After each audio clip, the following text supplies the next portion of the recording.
내 안에 계신 주님, 누가복음 2장 49절. 내가 내 아버지 집에 있어야 될 줄을 알지 못하셨나이까. 주님의 유년 시절은 미성숙한 남성의 모습이 아니었습니다. 주님의 유년기는 하나님 아버지 앞에서 영원한 사실입니다. 나는 거룩하고 흠없는 하나님의 자녀로서 나의 주님이시며 구세주이신 예수님과 하나가 되어 있습니까? 나는 나의 삶이 아버지의 집에 있어야 하는 줄로 생각합니까? 내 안에 있는 아버지의 성전에 주님이 살아계십니까? 내 안에 거하시는 실체는 하나님이시며 주의 명령은 순간마다 옵니다. 나는 언제나 실체 되시는 주님과 연합된 가운데 있습니까? 아니면 뭔가 잘못될 때만 기도하며 나의 삶 속에 방해가 있을 때만 기도합니까? 여러 다른 사람들이 아직 터득하지 못했을지라도 나는 주님과 거룩한 교제 가운데 일치하는 법을 배워야만 합니다. 나는 나의 아버지 일에 모든 마음이 가 있습니다. 아버지의 집에서 순간순간을 알아야 합니다. 이제 이 모든 깨달음을 당신 개인의 상황에 적용해 보십시오. 당신은 주님의 생명과 온전하게 일치되었기에 진정한 하나님의 자녀로서의 모습이 나타납니까? 진정한 하나님의 자녀라면 하나님의 자녀답게 계속 주님과 말씀을 나눌 것이며 모든 것이 주의 손으로부터 왔음을 깨달을 것입니다. 영원한 아들이신 주님께서 당신 안에 있는 아버지의 집에 거하고 계십니까? 주님의 사역을 통한 은혜가 당신을 통해 가정과 사업과 친구들에게 흐르고 있습니까?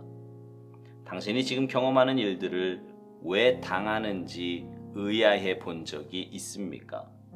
이는 당신을 거룩하게 하시려는 하나님 아버지의 섭리 가운데 하나님이 당신으로 하여금 주님과 깊은 관계를 맺게 하시려고 허락하신 일입니다. 따라서 발생하는 모든 일들을 주님의 섭리 가운데 의탁하고 주님과 온전한 하나됨을 유지해야 합니다. 주님께서 당신 안에서 당신 대신 살아가실 때 당신의 삶은 생동력 있는 단순한 삶이 됩니다. 주님께서 이 땅에 계실 때 사람들 사이에서 역사하고 살아가셨던 모습이 주께서 당신 안에서 살아가실 때 당신을 통해서도 나타날 것입니다.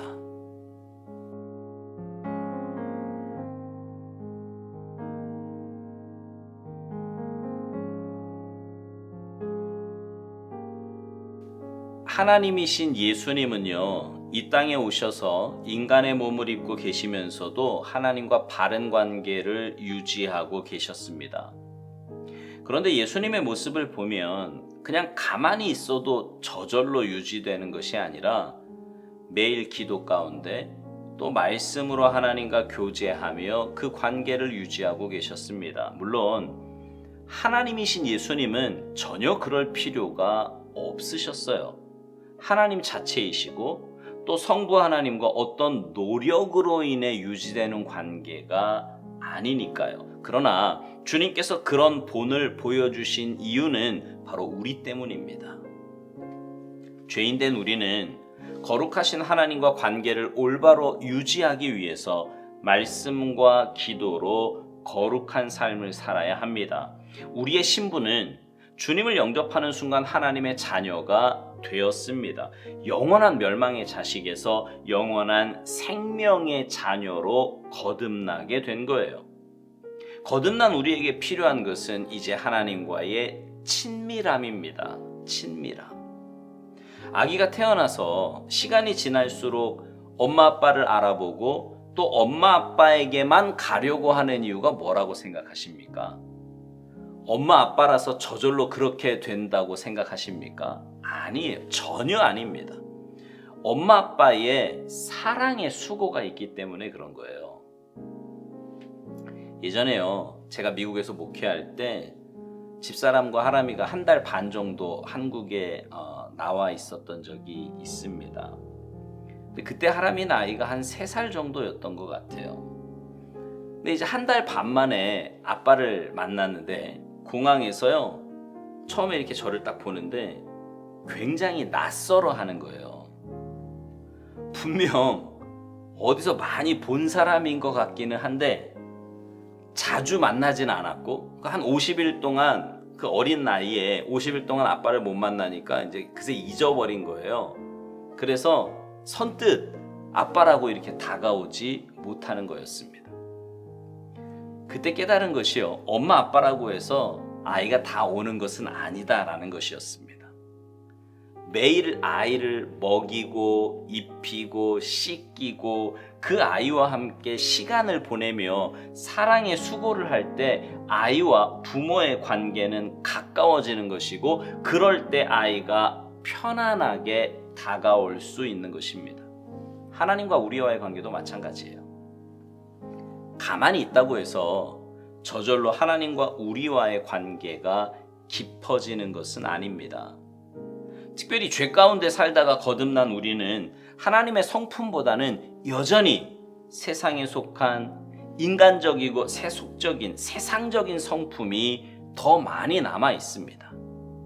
그런 우리가 하나님과 친밀한 관계가 되기 위해서는 날마다 하나님 만나야 돼요. 말씀을 통해 하나님의 뜻을 깨닫고 하나님의 성품을 배워가야 합니다. 기도 가운데 하나님의 세밀한 만져주심과 따뜻하고 섬세한 은혜를 맛보아야 합니다. 그럴 때 우리는 내 안에 계신 주님과 행복한 동행을 하며 믿음 안에서 살아갈 수 있는 것입니다. 그런데 어떤 분들은요, 급할 때만 하나님 찾습니다. 오스왈드 목사님 표현대로 뭔가 잘못될 때만 기도하며 나의 삶 속에 방해가 있을 때만 기도합니다. 그건요, 사형리에서 말하는 것처럼 주님을 마음에 모시고 있다고 해도 저 구석에 가 계시도록 주님을 외면하는 일입니다. 분명 건강하지 못한 신앙인의 모습이지요. 어찌 보면 이건 신앙인이라기보다는 종교인에 가깝습니다. 오스왈드 목사님이 이런 말을 합니다. 진정한 하나님의 자녀라면 하나님의 자녀답게 계속 주님과 말씀을 나눌 것이며 모든 것이 주의 손으로부터 왔음을 깨달을 것이라고요. 그러면서 오스왈드 목사님은 몇 가지 질문을 통해 우리의 영적 상태를 점검하게 합니다. 영원한 아들이신 주님께서 당신 안에 있는 아버지 집에 거하고 계신지, 주님의 사역을 통한 은혜가 당신을 통해 가정과 사업과 친구들에게 흐르고 있는지, 당신이 지금 경험하는 일들을 왜 당하는지 의아해 본 적이 있는지 말입니다. 우리를 향한 하나님의 최대 관심은요, 주님과의 관계입니다. 우리가 얼마나 주님과 깊은 관계를 맺고 있는지, 그래서 그 관계를 통해 우리가 얼마나 주님을 닮아가고 있는지가 하나님의 최대 관심사예요. 그래서 하나님은요, 그 관계를 위해 우리에게 이런저런 상황과 여건들을 허락하시는 겁니다. 오스왈드 목사님은 이것을 이렇게 표현합니다. 당신을 거룩하게 하시려는 하나님 아버지의 섭리 가운데 하나님이 당신으로 하여금 주님과 깊은 관계를 맺게 하시려고 허락하신 일이라고요. 따라서 발생되는 모든 일들을 주님의 섭리 가운데 의탁하고 주님과 온전한 하나됨을 유지해야 한다는 것입니다. 그렇습니다. 우리 삶에 일어나는 모든 일들을 통해 우리는 주님과의 관계를 점검해야 합니다. 왜 하나님께서 지금 이 일을 내게 허락하셨는지, 이 일을 통해 하나님은 내게 무엇을 원하고 계시는지, 그리고 무엇보다 내가 얼마나 주님을 의식하며 의논하며 주님과 동행하고 있는지를 점검해야 합니다.